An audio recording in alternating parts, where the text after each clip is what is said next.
Here, I think I used that one. Yeah, go for it. Thank you, Yvonne. Good morning to everyone. I am honored to be here. This is really, the energy in the room is so fun. All of you have been just so wonderful to welcome me. I'm thrilled to be here. And what I would like to do as we begin to think about our topic of work is, let's just jump in. Go back to when you're 9 years old, right? Got it? 9 years old. Let's see. I just need to figure this out. Okay. What did you love to do when you were 9 years old? What did you love to do with your hands, with your imagination, with your mind, with your body? Think about it. You got it? Okay, just turn to one other person and for 10 seconds, just tell them what you loved to do when you were 9. All right?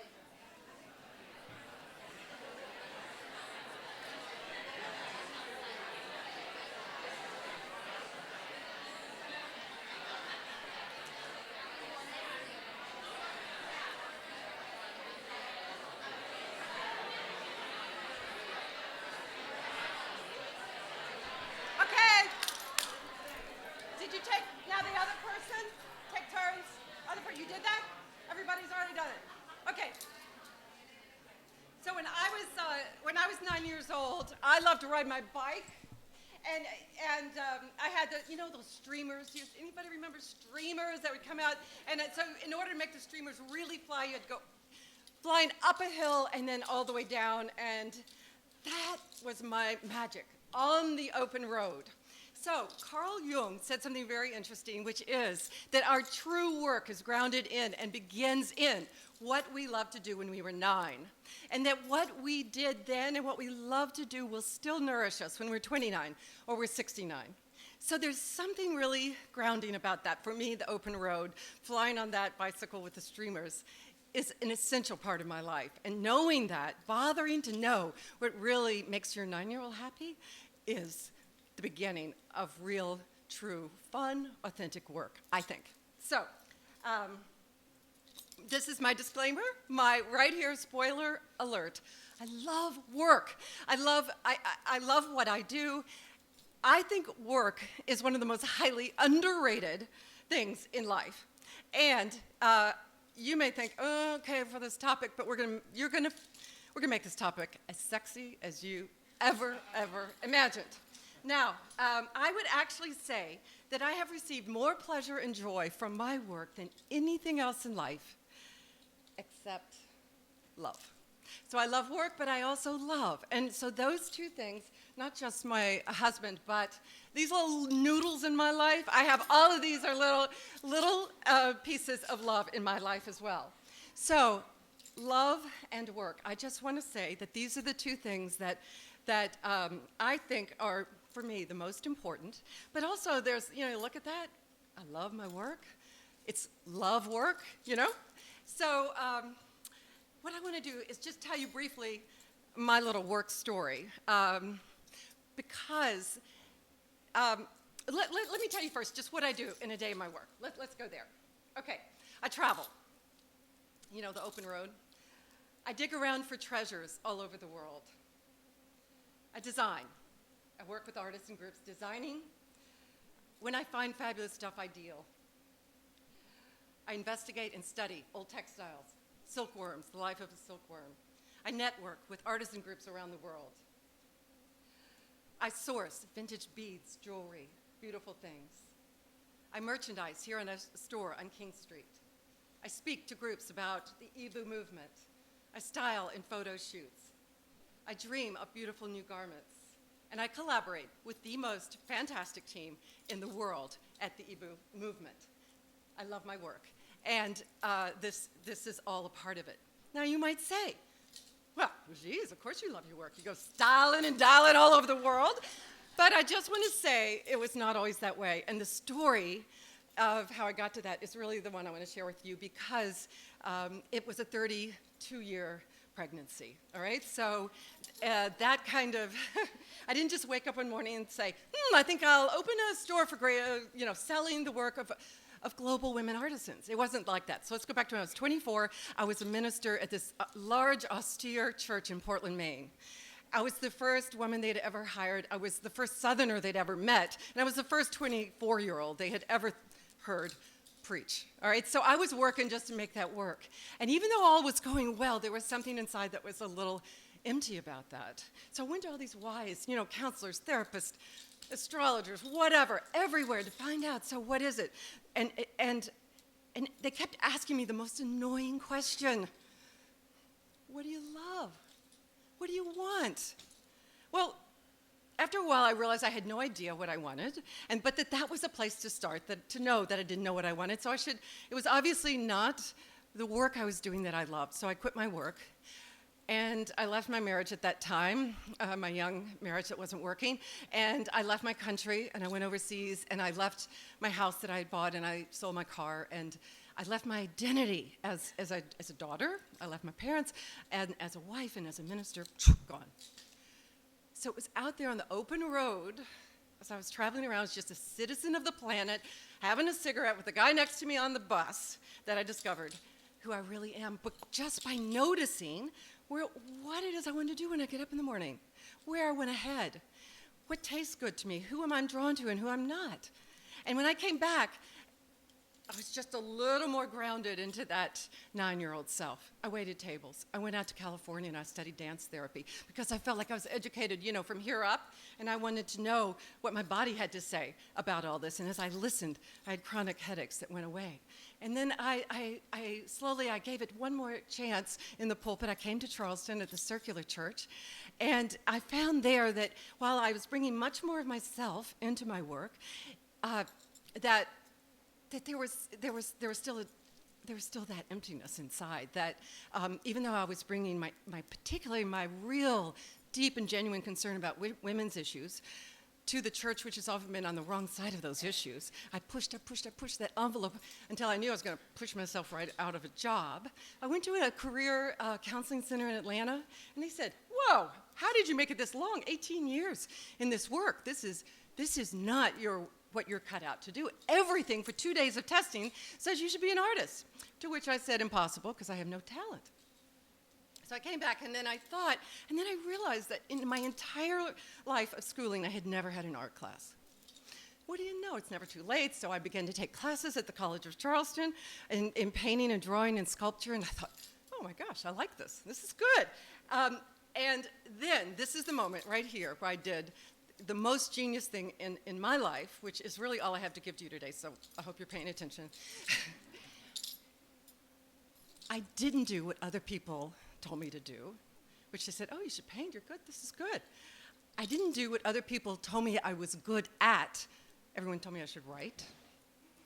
I had this wild hair notion that came out of nowhere, that was totally irrational, that wasn't founded on anything anybody told me, which was I love textiles. I just loved them. I noticed that when I traveled, the one thing I bought, even though I was on a terrible budget, was textiles. The one thing I brought home, the one thing I was always gravitating towards was textiles.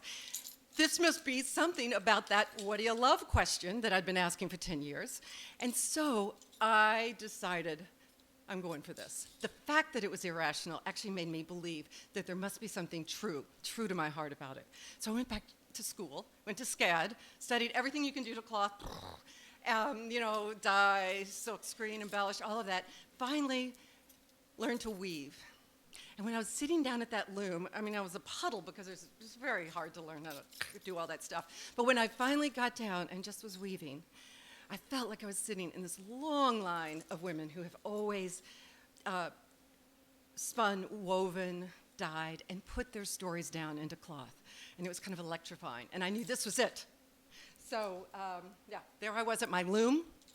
So I began to weave and do projects. I made little small vestments, little garments, like sacred garments, and I had shows and so on about them. And then when I was at SCAD and I was studying all these textiles, I was remembering in the back of my mind that as a minister, the one thing I had, I just love the church bells. The church bells going. The one thing that I had really missed was wondering, what would a sacred text be that was written by a woman? Like, what do the minds and the imaginations of women really say is most important, the ultimate things in this world? And, there isn't one in all the religions of the world, because they were recorded by men, which is beautiful, and I love those texts. They just seemed to me incomplete, and there was an absence there. And there I was then, now, having left that question behind, having left my work behind, I had put my vestments in the ground, I had buried them, I had returned them to the earth to put an end to that part of my life. And then right there in front of me, I realized that women didn't have texts. They had textiles. That's where they put their stories, their symbols. That's where they recorded their lives. And then that was it. That was when really the light bulb went on. And I began to dive into learning about textiles and all of their stories, and traveling and selling and buying old vintage textiles. And that's when I met the artisans. The artisans are the women in this world who have always made beautiful textiles, but they never thought of them as income producing. It's just what they did. And they were beginning to come together in cooperatives, and they were beginning to make beautiful things together, and they needed a market. So one day, I was taking these textile trips, sort of exploring and learning. One day I'm in Timor in Indonesia, and I go up this 6-hour dirt road, 6 hours from anywhere. And at the end of this dirt road in this little village, these women come out to greet me and those others I was with, dancing. And they're all wearing these beautiful skirts that they have made. They have, with their weaving proceeds, they built this little open structure, and there they were all working together in a cooperative. That's why they all have the same shirt on, because they'd made them. And so they're taking the cotton, and they are roving it, and they are spinning it. And then they're taking the dead leaves of the tree that grows right there in their forest, and they're pounding them, and they're making their dyes. And then they are weaving very intricately. And then they're making these skirts, which become their baby carriers when they have a baby, or they become their wrap when they're cold. And then I met their children, who they were sending to school, and not just school, some of them were sending them to college. And so I realized that in purchasing one of their skirts, which is their real deal thing that they actually make, which costs them for a total fair wage where they can do all this, $300. I thought, okay, all these nonprofits come over here and try to get them to do a $30 trinket, sell the tourists. I want to find the market of people who are willing to pay for the real deal, so that they can continue to do what they really do. They can use their natural dyes. They can continue to make the exquisite beauty. And I, as a weaver, was so appreciative, because I could tell I couldn't do this. I could weave the rest of my life and never be able to do this. And so that is when the idea was born, right there at that little spot where I was. And this woman, you see that jewelry on her wrist? Only an Ibu wears that jewelry. That means she was a master weaver. It means she was the leader of that group, and it means that she had built her family a house right next to that little open space where everyone was working. So Ibu is a term of respect for women, and she was the first Ibu I met, and that's when I knew. I thought, okay, I love this word. It's fun to say, and that is what I want artisans to know they are, that they are women of respect. And that's what I want women in the West who are wearing these Ibu clothes that I want to bring back to feel that they are belonging to, the women of the world, and to something meaningful, something important. So that was the beginning of Ibu, and let's see where we go next. So I came back, and finally all of this coming together, I began this business, and we eventually ended up on King Street. So what we have here are artisans from all over the world that are working together, and we're trying to offer their goods. So let me just show you this one little way in which women in the world find their work. I just went to Ethiopia last month. The women there, we went up into the mountains in Dorze where they weave. So they grow the cotton. They spin the cotton. They bring their spun cotton to market. Then there is this woman who decides which is the best spun cotton. She chooses it. She sends it to the dyers, who sends it to the weavers, who then send it to the crocheters, the finishers. They wash it, they dry it and fold it, they inventory it, and it ends up at Ibu as one of the most luscious cotton towels you can find anywhere. You know, it's good to know where your towels come from. Do you know where your towels come from? I mean, these come from the earth, and they come from the hands of women. And and that is, to me, that's a beautiful thing. So what I'm trying to say about all of this work is this. Well, my teacher, Frederick Buechner, actually said it better. He said, the place to which you are called is the place in which your deep gladness and the world's deep need meet. I couldn't agree more. So I know plenty of people who are serving the world's needs, but not out of deep gladness, right? And self-righteousness is an odor I do not want to be around. Earnestness does not earn you anything. If you're doing something good because you think you ought to and you don't have that joy in you by which it grows from, it's not what I want. But I also know people who have deep gladness. Let's just say gladness. They go around doing exactly what makes them happy. But if they don't engage with the world in some way, it's like they've thrown a party and they're the only ones there dancing by themselves, you know? And so for me, that coming together of the thing that brings me the most joy, which my 9-year-old holds the key to, and the thing that the world needs, when those two come together, that's true and genuine and lovely work. Let me just show you a few more women. Yeah, okay, we've got a couple of minutes. I'm just going to show you a couple of pictures. In Pakistan, women embroider. So we sell their embroidered work on our tunics. In Morocco, they make jewelry out of old amulets, so we sell those. In Chiapas, in Mexico, they still weave on the backstrap loom and make these beautiful ruanas and more backstrap loom, and they make these little cocktail napkins we design. In Laos, these two gals have started a group where they still do the old, beautiful weaving. In South Sudan, men and family members are still killing each other. The women from 18 different tribes come together and they bead out of their own tradition. They overcome their fears and they make things like this. In Madagascar, they go out and harvest wild silk from the native tapia tree. They bring it in and make wild silk, hand-dyed, natural-dyed tunics like this. And these are young women from Palestine and Israel who are learning to listen and be friends, and they are wearing, because they wanted to be Ibus, they are wearing the Madagascar tunics. In Kyrgyzstan, 7 sisters are felting like their grandmothers felted tents and yurts and things like that, and they're making dresses and skirts and scarves. And in Nagaland, there are women who had forgotten how to weave, and that woman is going back and teaching them, and they're making this beautiful kind of woven stuff. Did you catch that? Was Allie McGraw? You'll know. How many people know who Allie McGraw is? Oh, yeah, she's our new ambassador. In Rwanda, women are sewing, and they're making baby turbans and ruffly bloomers and things like that. This fabulous Aurora James, you may know her from Canada. She's now started Brother Valleys, and they're making these gorgeous shoes in the slums of South Africa. In Haiti, where there's no textile tradition, they don't have anything, and they are now knitting these baby blankets and little baby hats, which we sell. In Uzbekistan, this woman saw both of her older sisters have arranged marriages and lose all of their powers and their rights, and she said, I'm not doing that. She learned how to do the old-fashioned ikat and make those jackets and clutches, which is just beautiful.